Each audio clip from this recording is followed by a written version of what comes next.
Nice to see you. Okay. Oh, sorry. No, I'm trying to show. Good evening, everyone. My name is Deanna Wan, the Public Information Officer for the Boulder Police Department. Thank you all for coming.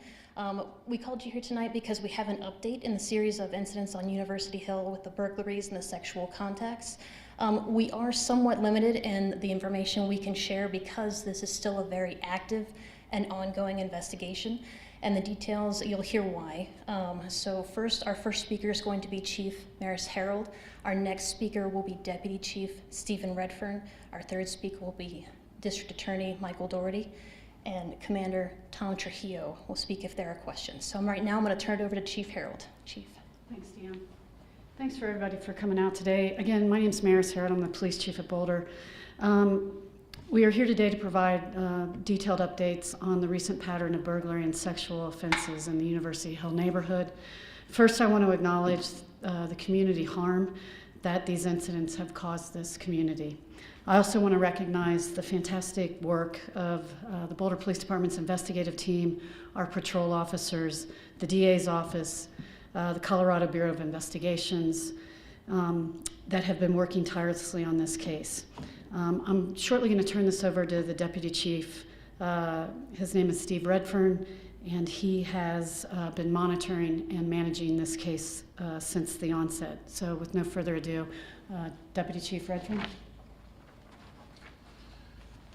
Thank you, Chief. As Chief Harold said, my name is Stephen Redfern, R-E-D-F-E-A-R-N. As previously released early this week, we became aware of concerning series of burglaries involving a suspect who entered occupied homes with the intent to commit sexual acts. The suspect appears to have targeted college-aged women for these crimes. The suspect also stole items from some of the victims and stole a victim's car during at least one of these incidents. Due to the concerning nature of these crimes, they became the top priority for our agency, and multiple personnel have been assigned to work this case around the clock.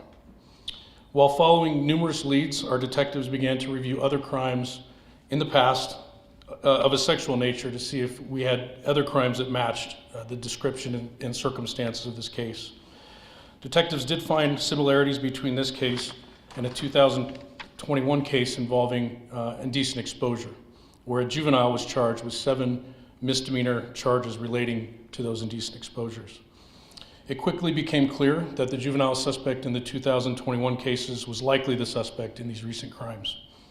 While detectives continued their investigation, we placed this juvenile suspect under surveillance to ensure he was not committing additional criminal acts. Based upon the observation of our officers, late last night, being Thursday evening, we took this suspect into custody for violating the conditions of his probation from the 2021 indecent exposure cases. Simultaneously, a search warrant was executed at his residence in the city of Boulder, where items of evidence linking the suspect to the recent crimes were discovered. This afternoon, as the suspect was being held on the probation violation, detectives worked with the Boulder County District Attorney's Office to file numerous new charges relating to the recent crimes in the University Hill neighborhood. Due to the suspect being a juvenile, we are not able to release his identifying information at this time. However, I can tell you the suspect in this case has been charged with the following crimes: 3 counts of second-degree burglary, 2 counts of indecent exposure, 1 count of attempted invasion of privacy for sexual gratification, 1 count of unlawful sexual contact, and 1 count of aggravated motor vehicle theft. It is likely that the suspect has been involved in other related crimes in the area, and additional charges are likely in the future. The suspect is currently being held at a juvenile detention center.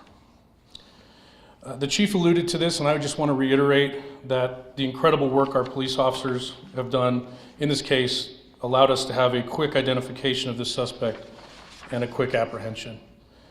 I also want to thank the Boulder County District Attorney's Office for their assistance with this case. It is possible that there are additional victims or witnesses out there that we have not spoken to.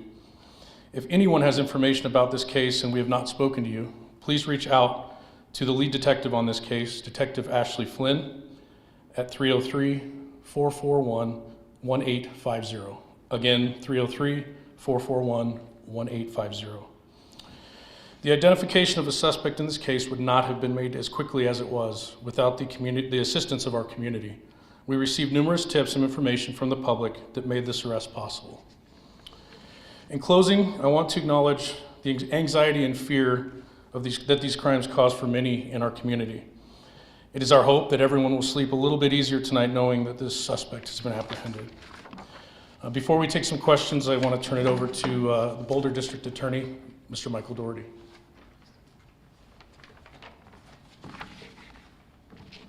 Good evening.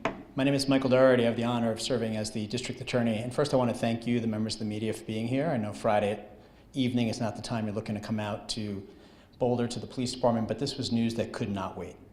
And given that there's a juvenile in custody, there are relatively strict limitations on what we could share with the media, as Deputy Chief Redfern referenced.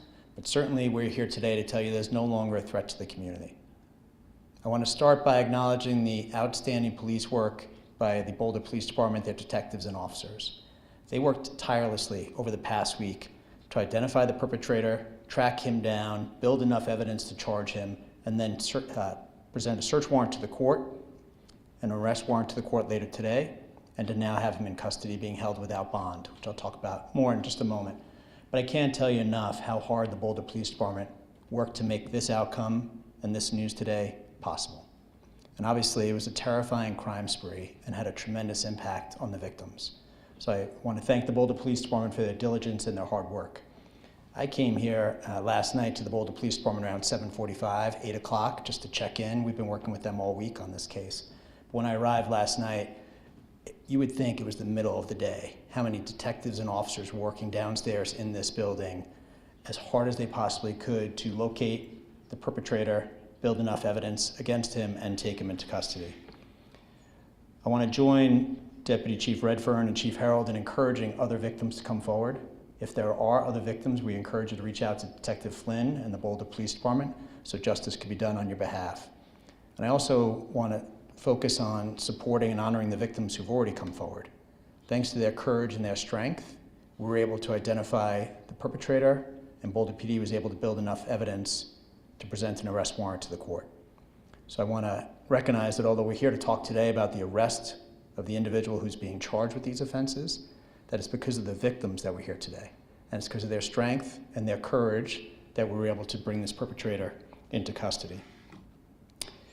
There are a number of things that I just want to touch on briefly. First is that with the help of the Boulder Police Department and the Probation Department, there was a warrant issued for this individual's arrest yesterday, and he was taken into custody yesterday on a probation warrant. Today, an arrest warrant was prepared by the Boulder Police Department and the District Attorney's Office and presented to the court, and he's now in custody on the arrest warrant as well. Deputy District Attorneys from my office appeared in court today and argued that the individual should be held, although he's a juvenile, and the court agreed to set a no bond hold, so he's currently being held without bond in a juvenile facility. The Deputy Chief referenced the past case from 2021, so I'll just briefly touch on that. He was charged with indecent exposure, a number of counts of indecent exposure, which is a Class 1 misdemeanor under the law. He pled guilty to indecent exposure in that case.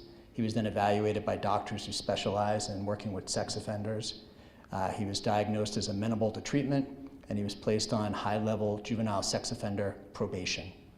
And a number of conditions, including treatment, curfew requirements, parental supervision, and other conditions were placed upon him as part of his probation.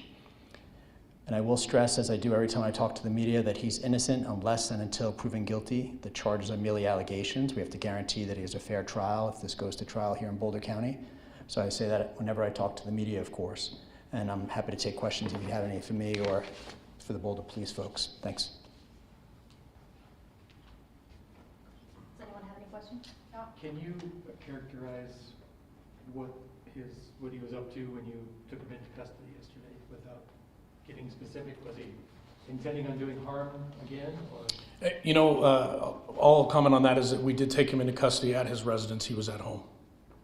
Where's mom and dad? Mom and Dad were at home with him as well. Were they aware, obviously the situation last year? I'm assuming they were aware of the situation last year, but we don't have any knowledge on if they had any knowledge of this incident or not. Can you give us his age or no? He is 17. what does that mean when he turns 18? Can you describe how these charges might follow him once he turns into an adult, or? Sure, I can share with you, he just recently turned 17. There's a couple different paths this case could follow, so I'll answer your question directly, but it's really too early for me to say with any certainty what's going to happen.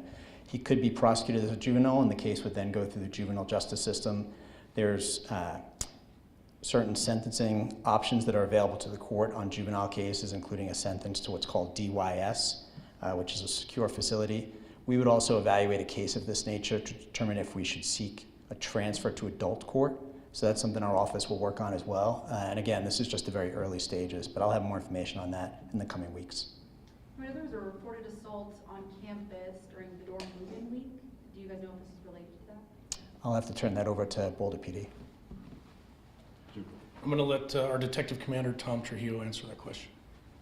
So we've been in contact with the University of Colorado Police Department on that assault, and at this time, it doesn't look like this person is involved in that assault. Okay. Different- What's the proximity of different Mom and MO. Dad's house to the university? They live in East Boulder, so across the town. Can you all repeat the charges the teen faces?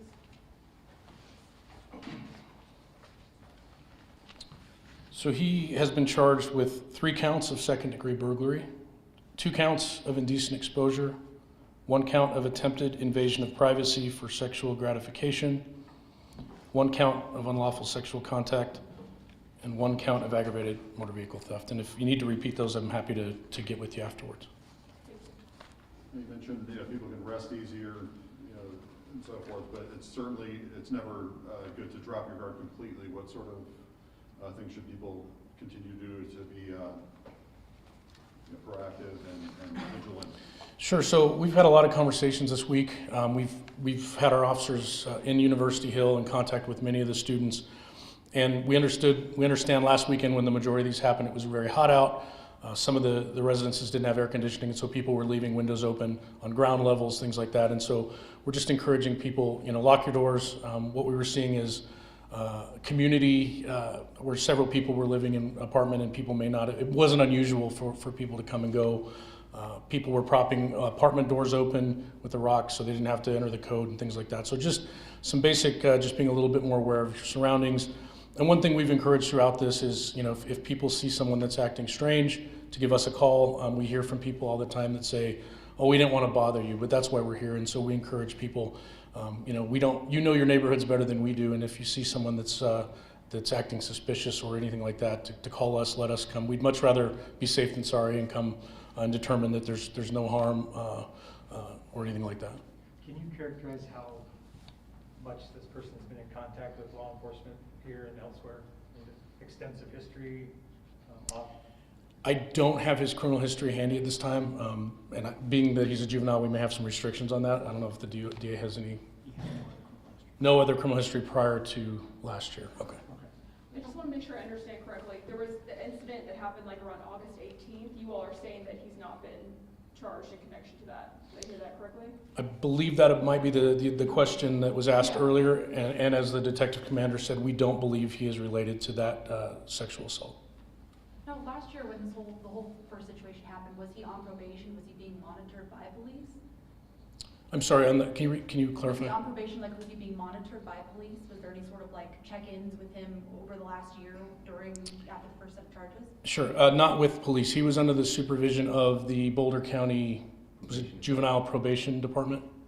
Okay. And do you have any idea of how often they were checking in at his home? I don't. Were those cases, the indecent exposure cases that happened last year, did those happen near or around Boulder campus, or are you able to elaborate on any of that? They did not. They happened in East Boulder. So East Boulder, I believe, fairly close to his residence. Does he have a driver's license? I don't know that, sorry. And I apologize if you've mentioned these details before. How does he engage his victims? Does he have conversations? Does he sneak in the middle of the night? Can you just describe his modus operandi?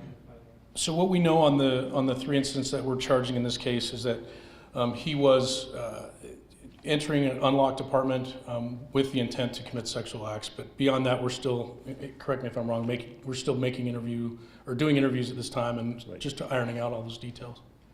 But no conversations with the victim prior to the crime? So these are middle of the night, early in the morning. The victim was wakened up by this guy. And again, a lot of this stuff is just coming forward. A lot more investigation will be done in the next couple weeks. Thank you. You all said last year in 2021, this juvenile was classified as having a high-level juvenile sex offender status. Did I hear that correctly? No. Can you Sure. clarify what that means? Sure. So in 2021, he was arrested by the Boulder Police Department. He was charged with indecent exposure in a series of incidents that took place in 2021. He was arrested by Boulder Police Department. He was prosecuted by the District Attorney's Office as a juvenile. He was 16 years old at the time. He pled guilty to indecent exposure, so the top charge. It's a Class 1 misdemeanor. As part of that, he was subject to what happens with anybody, juvenile or adult, who pleads guilty to a sex offense. They're evaluated by doctors who specialize in evaluating sex offenders for the court.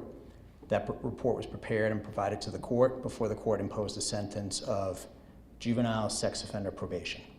He was determined to be amenable to treatment by the doctors who examined him.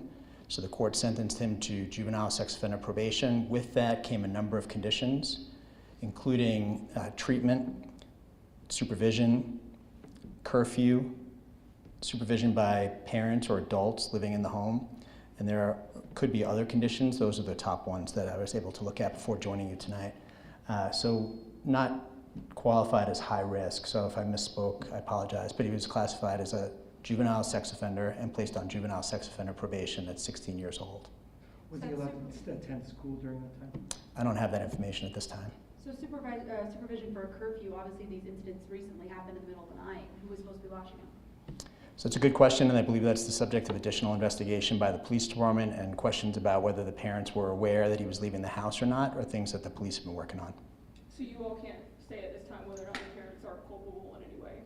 I don't have that information, and I believe Boulder PD is still working on it, and I certainly wouldn't jump to the conclusion that the parents are culpable. This is very early in the investigation. We're meeting with you tonight to let you know that he's in custody. He's being held on a no bond hold, and that the danger of the community has been ended thanks to the work of the Boulder Police Department with assistance from the Probation Department, the Colorado Bureau of Investigation, and the District Attorney's Office.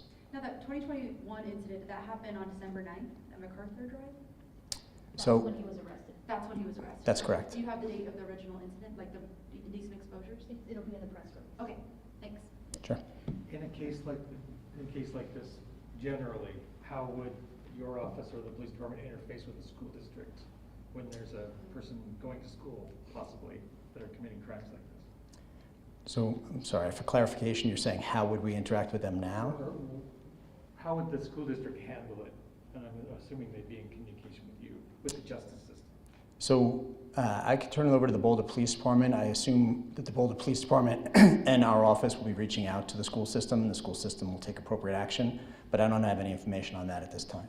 And that's basically what we do. We reach out to the school district and let them know that he's been taken into custody and let them know where he's at. It'll be up to them to make a decision what he does at school. I mean, you know why I'm asking, so the parents Right. would be concerned that this person's been going to school with them, with their child. Right. Can you address that at all? Again, we'll let the school district know that he's in custody, what the charges are, and it's up to them as to what they're going to do with him. So you can confirm he's been going to a local school for the past year? I cannot. I do not know what he's been doing the last couple of months, last month. So. Is there any indication to how the suspect will plead to these recent charges? So he will likely, almost certainly, enter a plea of not guilty, and that's what would normally happen in a criminal case, including juvenile cases. He has a right, of course, to be presumed innocent. He's presumed innocent unless and until proven guilty, and the charges are merely allegations against him. So as the court process moves forward, we will, of course, keep the media and the community informed. Sir, can you characterize, if you can't, that's fine, his demeanor when he was arrested? I mean, was he I don't have that information at this time. I will say he was taken into custody without incident. That's about all I can offer you on that. Thank you. I'll say we appreciate everyone coming. Again, there's still an active investigation ongoing, and so there's still so much more to do. So we thank you for coming and all your questions, and we'll be sending out a press release summarizing everything shortly. So thank you. Thank you. Congratulations.